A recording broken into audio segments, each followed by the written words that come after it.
Edward was talking to Trevor when Douglas steamed by. He was pulling a train of heavy coal cars. "Come on, Edward.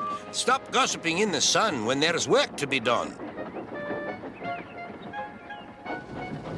Later, Edward spoke to Douglas.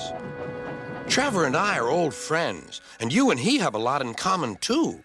"We do?" quizzed Douglas. "And what would that be?" "Scrap," said Edward quietly.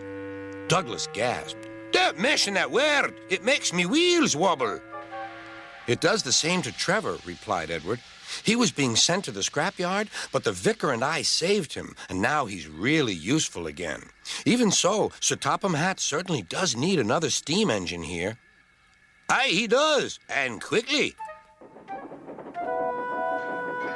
That night, Douglas was still working. He had taken the midnight goods train to a station at a faraway part of the island where only the diesels work.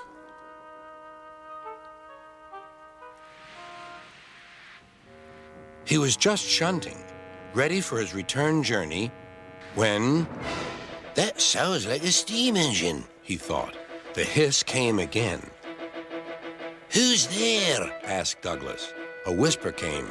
"Are you Sir Topham Hatt's engine?" "Aye, I'm proud of it." "Well, I'm Oliver, and I'm with my brake van towed. We've run out of coal and have no more steam." "But what are you doing?" "Escaping." "From what?" "Scrap." Douglas shivered. Then he remembered Edward's story about saving Trevor. "I'll be glad to help you. It'll have to look, though, as if you're ready for scrap and I'm taking you away." Their drivers and firemen agreed to help, too. Everyone worked fast. "No time to turn round. I'll run tender first. Come on."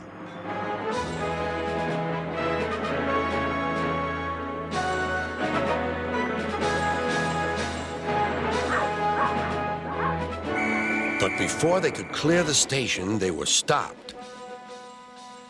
"Aha!" called a foreman. "A Great Western engine and a brake van, too. You can't take these." "Aye, but they're all for us," said Douglas's driver. "See for yourself." The foreman looked all over Oliver. "Seems in order. Right away, guard."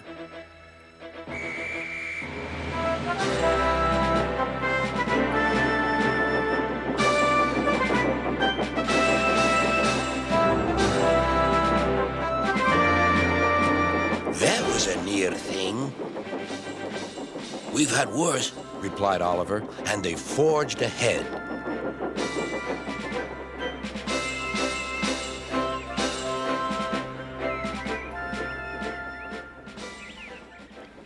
It was daylight when their journey ended. "We're home!" cried Douglas. "Shh!" said his driver. "There are the works. We'll find a place for Oliver." Oliver said goodbye and thank you, and Douglas puffed away. The next day, Douglas told the other engines all about Oliver. "Sir Topham Hatt will have to know," said James. "Douglas should tell him at once," added Gordon. "Well, here he is," said a voice. "Now, what's this all about?" "Beg pardon, sir, but we do need another engine." "Yes, sir," ventured Gordon. "A steam engine, sir." "Well, unless one is saved from scrap, there's little hope." "But, sir, one has." "Yes, indeed. And thanks to you, Douglas, he is now at our works. Oliver is just what we need for Duck's branch line." Everyone cheered. Now, Oliver and Toad are mended and painted in full Great Western colors. Duck and Oliver are happy on their branch line. The others laughed at first and called it the Little Western. Duck and Oliver were delighted, and so the Little Western it will always be.